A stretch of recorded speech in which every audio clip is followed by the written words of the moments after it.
Días, Ley del Sistema Integrado de Salud. De esto vamos a hablar en República.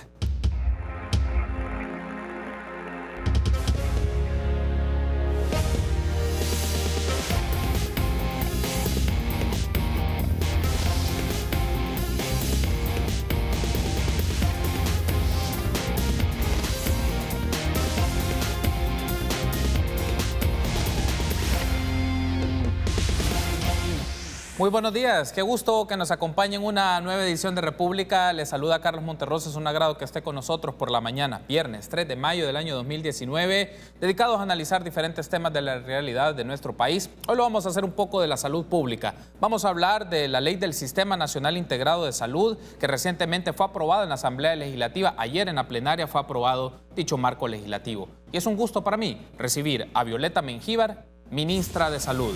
Buenos días, ministra, bienvenida a República, qué gusto que nos acompañe. Bueno, muy buenos días, Carlos, ¿verdad? Así es. Es un gran gusto de estar aquí en su programa y estamos a la orden para poder informar a la población sobre temas tan importantes como la aprobación de esta ley el día de ayer en el plenario legislativo. Gracias a usted por tomar la invitación, ministra, y hablemos directamente sobre este tema. Bueno, 2 años en discusión este proyecto de ley que se presentó en 2017 en la Asamblea Legislativa, pues ayer se concluye el 2 de mayo con la aprobación de la Ley del Sistema Nacional Integrado de Salud. Empecemos con esto, ministra. ¿Por qué se requería una ley de este tipo y por qué hasta 2017 o por qué desde 2017 hasta 2019 se pudo aprobar este marco legal? Bueno, yo creo que lo importante que debemos de comunicar a nuestra población es que la aprobación de esta ley va a ser de un gran beneficio para la población salvadoreña, porque una ley que se aprueba y que no tenga impacto en las necesidades, en las aspiraciones, en la calidad de vida y en este caso en la salud de la población no tendría sentido. Este proyecto de ley, como usted bien lo dice, estuvo 2 años en la Asamblea Legislativa. Debo decirle de que lo estuvimos trabajando, digamos, al fragor de la experiencia que hemos venido logrando con la instauración del proceso de reforma de salud en nuestro país, que es la política pública de salud en El Salvador. Cuando nosotros presentamos ese proyecto, lo hicimos de manera muy responsable, de manera muy meditada, y como le repito, al fragor de una experiencia que ha sido, digamos, en el espíritu de los últimos tiempos, de los signos de los últimos tiempos, de cómo va la salud pública de acuerdo a la Organización Mundial de la Salud y de acuerdo a la Organización Panamericana de la Salud, quien ha tenido en esta ley un apoyo formidable, diría yo, porque si bien es cierto, hemos estado participando en los consejos directivos como El Salvador, en los debates sobre reformas de salud, en el consejo directivo de la OPS, donde El Salvador ha jugado un papel importante. El Salvador ha aportado en la base teórica y en la base práctica de cómo deben de ser los mecanismos que nos permitan lograr una mejor atención a la población. Entonces, ¿qué hace la ley? ¿Qué gana la población al aprobar esta ley? Esta ley le da un abono al camino hacia la salud universal. Ahora se está acuñando el término de salud universal, que no es más ni menos que disminuir las barreras de acceso a la salud, en este caso la gratuidad en la atención en la salud, las barreras geográficas, duplicando y extendiendo los servicios de salud hasta en los últimos rincones del país. Por ahí es la ruta que lleva nuestra reforma de salud. ¿Qué sucedió ayer después de 2 años de estar nuestro proyecto de ley ahí en la Asamblea Legislativa? Bueno, primero, que es algo bueno para la población, que se reconoce la salud como un derecho humano universal. Eso para nosotros es importante porque es la contratesis, digamos, de aquellas conclusiones que habían aquí aún en nuestro país, porque tenemos textos de reformas de salud aquí en El Salvador donde claramente se hablaba de la privatización de la salud con mucha franqueza, ¿verdad? Este proyecto de ley está demostrando que los países podemos salir adelante de la mejor manera cuando se fortalece la salud pública. no cuando se privatiza la salud pública. Y este proyecto, ¿qué es lo que dice? Primero, digo pues que da un reconocimiento a la salud como un derecho. Esa palabra dice mucho, ¿verdad? Segundo, reconoce la gratuidad en la prestación de los servicios de salud. Si usted se recuerda, hay diferentes fuentes de financiamiento para la salud. En el caso del Ministerio de Salud, la fuente de financiamiento son los impuestos nacionales. Son los impuestos que paga la población, los que usted paga, los que yo pago, los que pagamos todos, que luego son retornados, en este caso en un beneficio que se llama salud pública. Entonces, la persona que llega a consultar no debe de ejercer un pago directo por la prestación del servicio, sino que debe de ser gratuita, eliminando el pago directo. Pero también reconoce cosas importantes, como es que es el Ministerio de Salud el rector de la política pública de salud. Ahí no hay ninguna duda. No hay ninguna duda de que el ministerio rectoriza el Sistema Nacional Integrado de Salud. Ahora, ha mencionado, ministra, que uno de los puntos claves es el reconocimiento del derecho a la salud como una expresión universal, de un sistema de salud de carácter universal.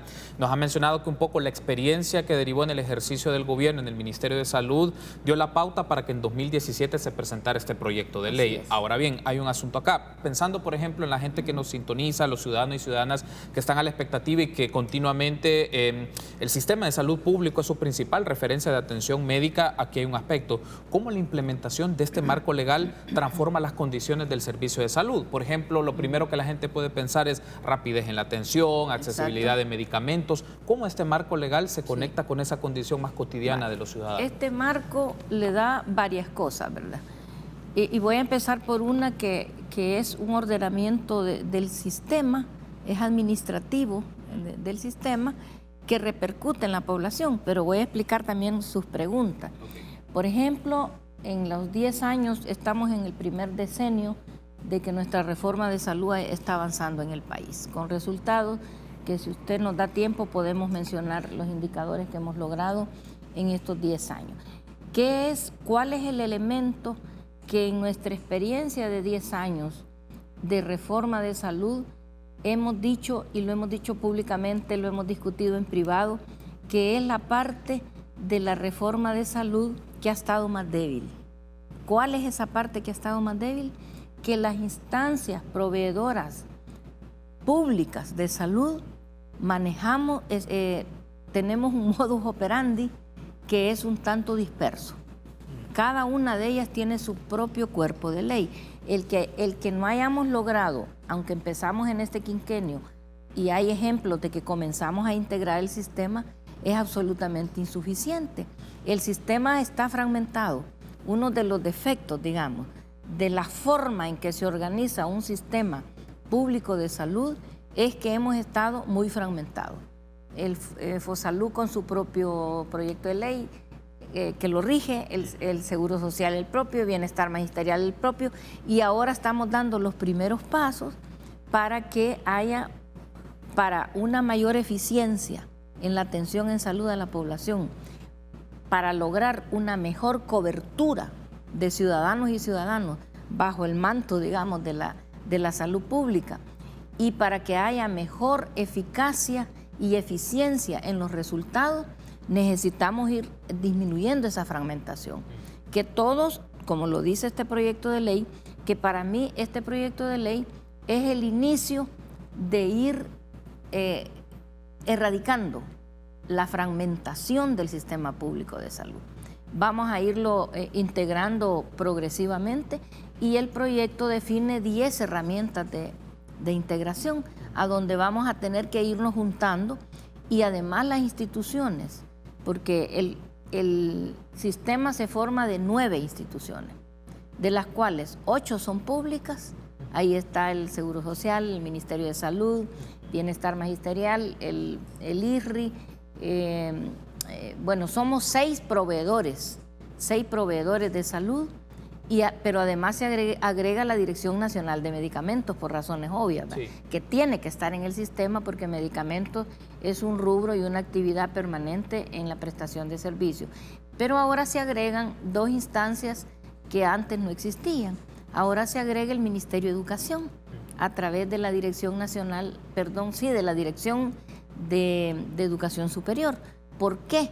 Porque la formación de los recursos humanos en salud está íntimamente ligada a cómo usted provee servicios de salud pública. Si nosotros tenemos un sistema con las universidades, por eso entra el MINED en educación superior, porque las universidades deben de participar activamente en las decisiones, en los aportes, aunque siempre el rector es el ministerio, pero las universidades deben de participar de manera activa porque son las entidades de educación superior que nos forman día a día el personal de salud, el talento humano, que está contemplado en esta ley cómo debe de regirse el sistema de los recursos humanos en salud en nuestro país. Y también participa, entiendo, el sector privado en esto. Y participa y se agrega por primera vez el sector privado. ¿Qué rol tendrá el sector privado? El sector privado, la ley le da 4 cosas así bien específicas que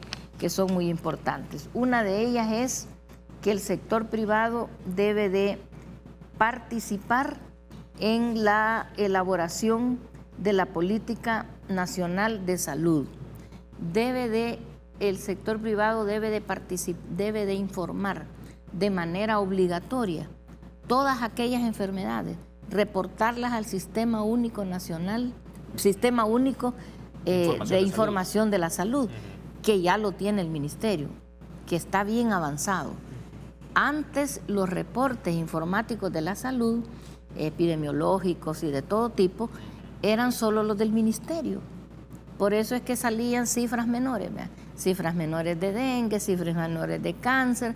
Ahora no, ahora ya las instituciones públicas, todas prestadoras, ya tributan a la información, al Sistema Único de Información en Salud, y el sector privado, aún antes de esta ley, ya ha comenzado también a tributar, pero la ley lo obliga, porque el Ministerio de Salud, a través del Reglamento Sanitario Internacional, tiene la obligación de reportar unas enfermedades que son de obligatorio reporte a la Organización Mundial de la Salud.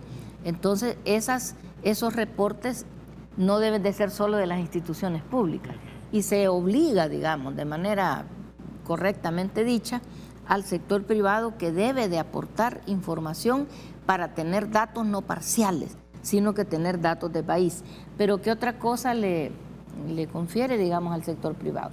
Que el sector privado, y fíjense que ese ejercicio ya lo empezamos, el sector privado debe de participar en la elaboración y en la ejecución de los protocolos básicos de atención de las enfermedades en nuestro país. ¿Qué le debo de decir con esto? A veces hemos tenido dispersión hasta en el mismo sistema público, ya no digamos entre el público y el privado. Por decirle algo, usted puede, digamos, como auditor médico, puede ver que puede encontrarse de que una operación de colicistectomía, que es quitar la vesícula, en un hospital de Sonsonate la pueden hacer diferente que el hospital de Chalatenango. Y ya no digamos diferente a como lo hace un ente privado. Entonces, ahora ya comenzamos a elaborar las normas, hemos comenzado con las materno-infantiles, donde el sector privado ya está participando, para que nos pongamos de acuerdo en cómo debe de ser un manejo más o menos. No digamos que puede ser exactamente el mismo. Pero es un estándar con el cual va a trabajar el público y el privado, exacto, para brindar servicios a las personas. Un estándar básico. No puede ser que un médico dentro del mismo sistema público, sí, de allá de la emergencia de Morazán, me haga una apendicitis con un método diferente o con un manejo diferente, o un cáncer o una enfermedad renal crónica. El país necesita, y esta ley del sistema es una de las herramientas de integración, trabajar junto con todo el sector público proveedor e incorporando al sector privado para eso. Y además la obligatoriedad que el sector privado tiene de participar cuando el Sistema Nacional de Protección Civil lo llame en el caso de una alerta o de una emergencia nacional. Tengo que hacer una pausa, ministra, pero al regresar hablemos también otros aspectos de este marco respecto al expediente médico único, que es seguro algo importante también para los ciudadanos, y el tema de gestión financiera de un sistema de estas características a nivel de integración de instituciones que brindan los servicios de salud en el país. Regresamos en instantes.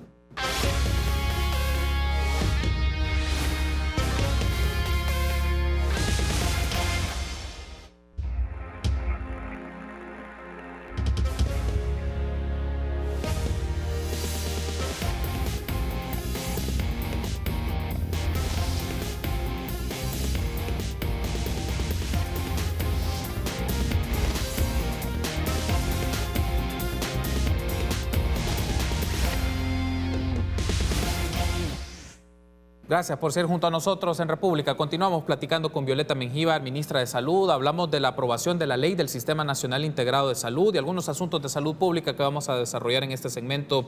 Ministra, un aspecto que usted nos explicaba es, bueno, ahora con esta creación de este sistema implica el trabajo integrado entre diversas instituciones, Seguro Social, Consejo Superior de Salud Pública, las expresiones a nivel militar de salud, bienestar magisterial. Es decir, estamos hablando de un entramado de instituciones que trabajar y ponerse de acuerdo resultará un trabajo importante, pues porque son varias instituciones que tienen muchos recursos.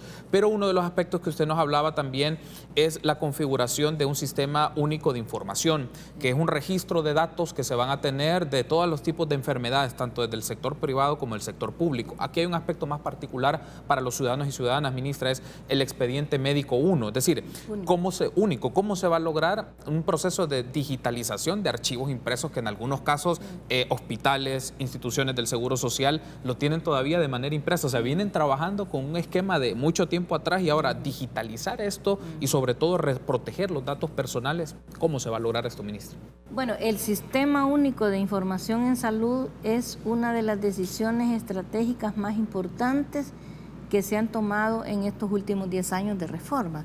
Porque yo debo de decirle de que nosotros tenemos una gran satisfacción, Carlos, que es la aprobación de este proyecto del día de ayer convierte en política de Estado el proceso de reforma de salud que ya está en marcha.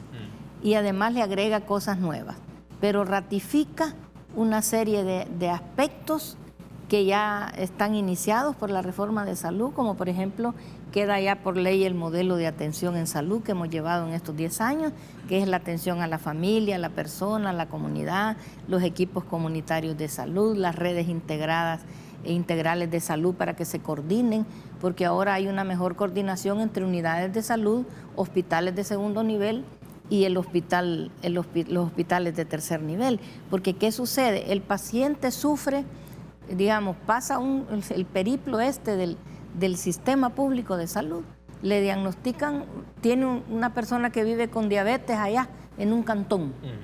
Entonces, esa persona que vive con diabetes en un cantón, el primero que la capta es el promotor de salud.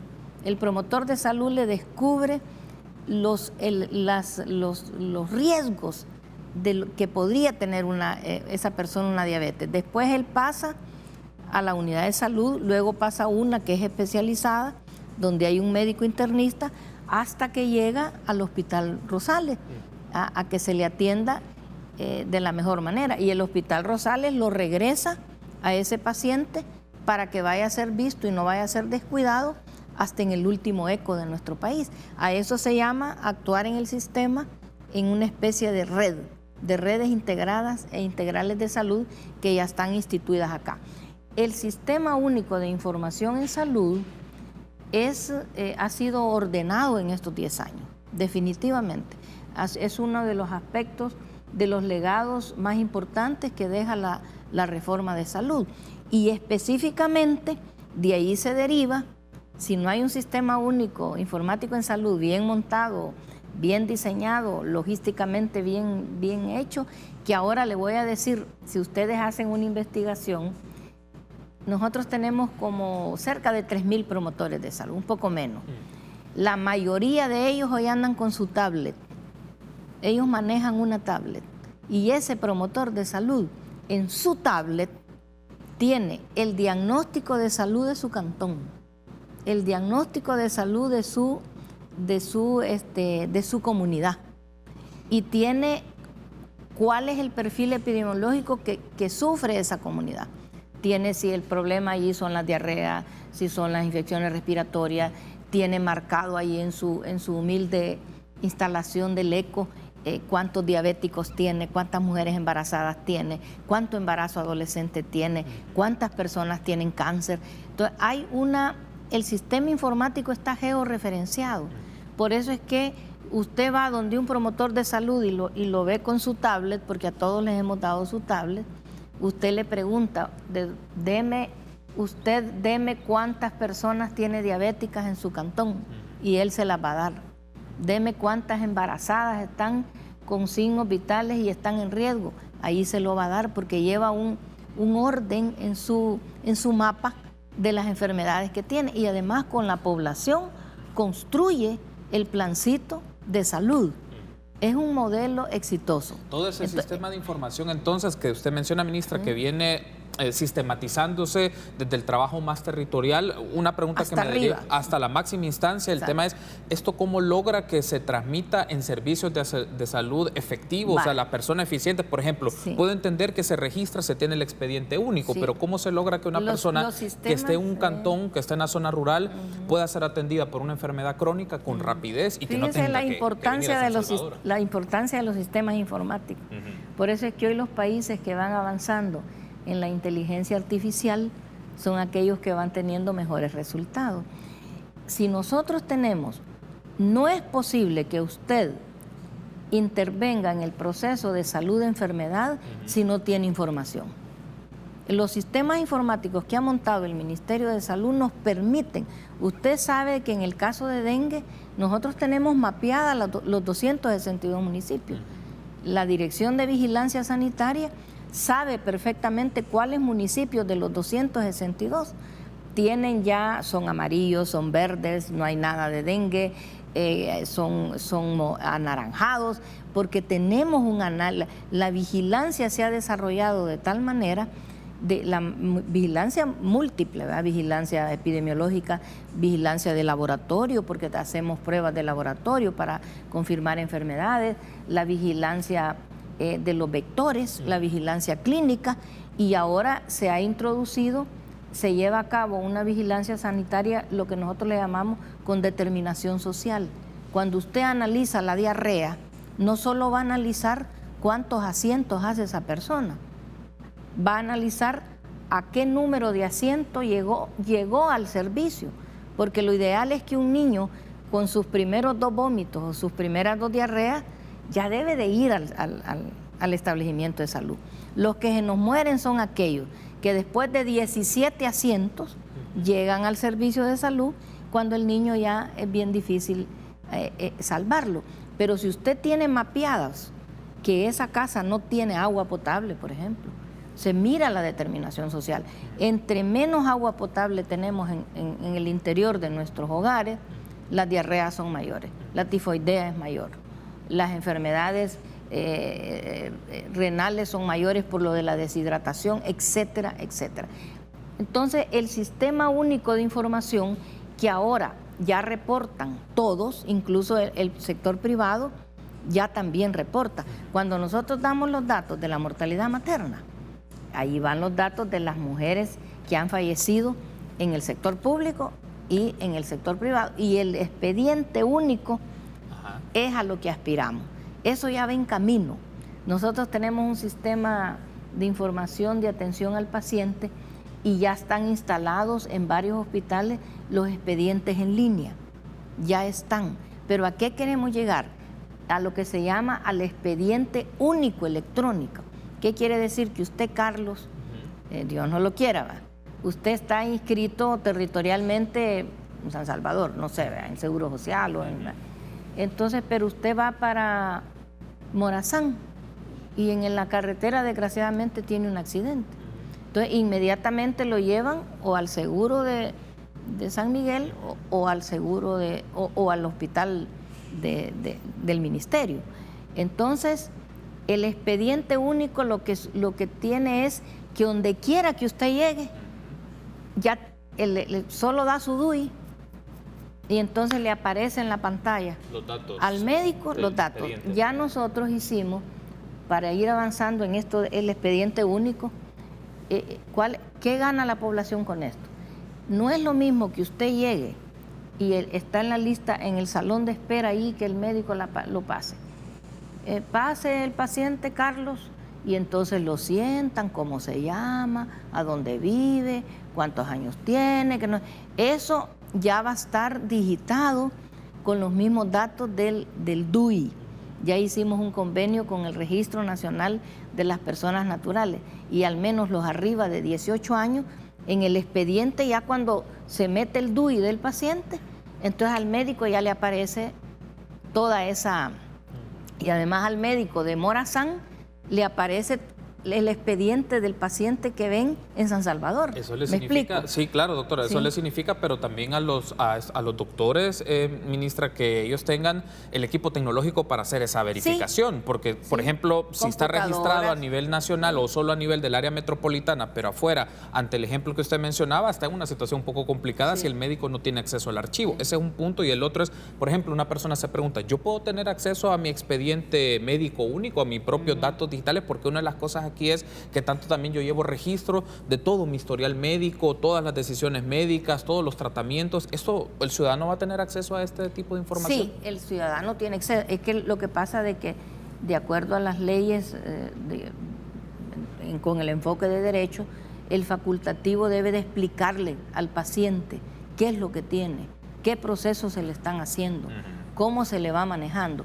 Claro, el acceso al expediente no es así nomás, ¿verdad? Nosotros en el Ministerio de Salud podemos entregar expedientes originales, por ejemplo, si la Fiscalía General de la República nos lo pide, pero no hacemos repartos de expedientes, pero sí al paciente tiene la obligación, y el paciente debe de reclamar, en la ley del derecho al paciente, debe reclamar que el facultativo no sea aquel que le dice, ¿cómo se llama?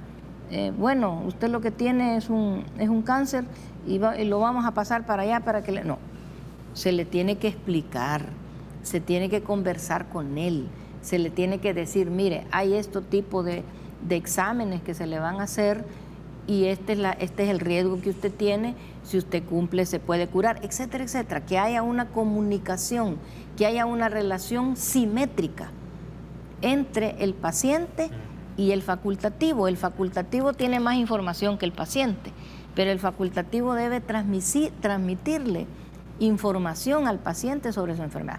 Entonces, esta ley reconoce por ley ya, porque ahorita ha estado funcionando como política ejecutiva, el Sistema Único de Información en Salud. Ya inició el expediente único, ya los tenemos en línea todos los hospitales, a varias unidades grandes de salud, pero lo ideal es que entre ya el expediente electrónico único. Para que el expediente único electrónico actúe de la manera más eficiente, necesitábamos la ley de la firma electrónica. Ahora, ministra, estamos casi por finalizar. Ya está aprobada. Por finalizar la entrevista, pero dos puntos muy concretos. ¿Cuánto la implementación de esto, la estimación que se tiene, y cuándo entraría en vigencia este marco legal ya? Bueno, este marco legal entra en vigencia 6 meses después de que haya sido publicado en el Diario Oficial. Ahorita falta nada más que vaya a Casa Presidencial, porque apenas se aprobó ayer. Sí.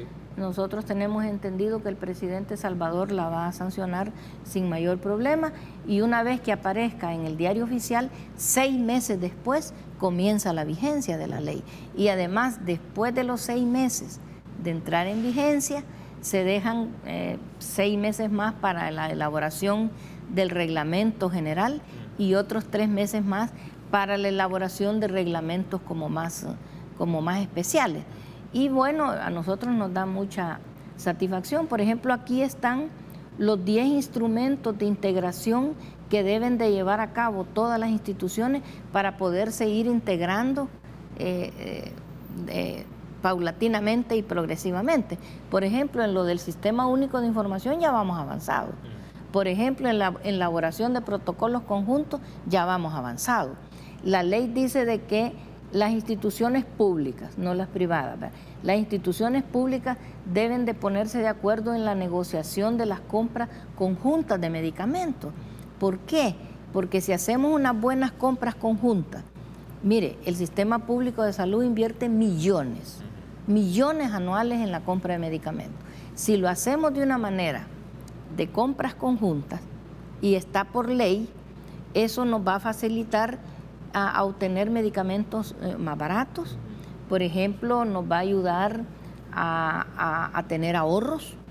Y al tener ahorros usted tiene más medicamentos, y al tener más medicamentos tiene más cobertura de medicamentos en los servicios de salud. Una pregunta aquí, ministra, que ha llegado es, por ejemplo, ¿cómo va a ser participación del sector privado? ¿El sector privado va a participar en el diseño de las políticas públicas de salud o tiene una limitación como parte de esta instancia en el sistema integrado de salud? Al sector privado se le dan 4 o 5 cosas que es lo que se le exige. ¿No participa en el diseño de políticas de salud? ¿Cómo no? El sector privado, como es parte del sistema, va a participar en la discusión, no en la, digamos, en la decisión, porque al final la decisión la toma el Ministerio de Salud, de la política pública de salud, del Plan Nacional, pero en coordinación con todas las instituciones. Y en la participación de la política de salud va a participar el sector privado. Yo creo que eso es bueno, para que el sector privado tenga, aunque sus dinámicas de actuación legales y de todo tipo, administrativas, son diferentes, porque usted no le puede... Aquí, por ejemplo, la ley dice de que hay que instaurar el modelo de atención primaria en salud en el primer nivel de atención, formar los secos, formar las redes. Usted no le puede decir eso a un sector privado. Eso no lo asume el sector privado, pero sí asume que debe de informar al Sistema Único de Información en Salud, que debe de participar en los desastres y en las emergencias, que debe de participar y ejecutar los modelos mínimos de protocolos y participar en la discusión del plan de la política nacional de salud, para que nos hagamos una idea, el sector público, de todo lo que hace el privado, y el sector privado que tenga también una visión de qué significa una política pública de salud en El Salvador. Tengo solo 1 minuto y medio, ministra, pero le aprovecho por lo siguiente, porque está en proceso de transición ya el cambio de gobierno que se va a desarrollar en menos de un mes, pero el tema es de su gestión y el trabajo que se ha hecho en el Ministerio de Salud. ¿Usted considera que puede existir eventualmente algún riesgo de modificar esta reforma del sistema de salud por el nuevo gobierno? ¿Usted ve algunos elementos que podrían modificarse de llegar los nuevos titulares en el Ministerio de Salud desde el 1 de junio? Yo soy una persona optimista, porque tengo una profunda convicción de que nuestra población salga bien, sea que cambie gobierno o que no cambie gobierno. Esta ley, por ejemplo, esta ley obliga a que se le dé continuidad, porque algo que debo de decirle, esta ley es la elevación de la política a política de Estado de lo que ya estamos haciendo ahorita en la reforma de salud. Entonces, por esa razón, yo no tengo por qué dudar que siendo ya esto una ley, el nuevo gobierno no la cumpla. Entonces yo creo que si se revisa todo lo que hemos hecho en salud, todos los avances de salud, que aquí no hay tiempo de hablarlos ahorita, tal vez en próxima entrevista, y ahora que ya va una política de Estado y se cumplir esta ley que se aprobó ayer, son avances importantes en la política pública de salud. Y yo no tengo por qué dudar que eso no se va a hacer. Ministra, quiero darle las gracias por haberme acompañado. La invitación está hecha para que nos encontremos en los próximos días y podamos hacer una evaluación del sistema de salud pública, de las políticas públicas implementadas por el Ministerio de Salud, cuáles son los retos, pero también cuáles son los puntos pendientes que asumiría la nueva gestión para el tema de la salud pública. Con mucho gusto. Gracias, le vamos a dar a conocer, van a salir dentro de poco 2 libros. Okay. Un libro que va a publicar la Organización Panamericana de Salud, donde explica los procesos de transformación de la salud pública en El Salvador, y el de nosotros, que ya es más los productos de esta reforma de salud. Perfecto. Ahí le vamos a traer sus ejemplares. Muchas gracias, ministra. Bueno, entonces la invitación está hecha para que nos acompañe y podamos hacer una evaluación del campo de salud pública en las próximas semanas. Gracias, ministra, por haber estado con nosotros. Muchas gracias. Muy bien, muy Buen amable. día. Permítanos una pausa, continuamos con más entrevistas.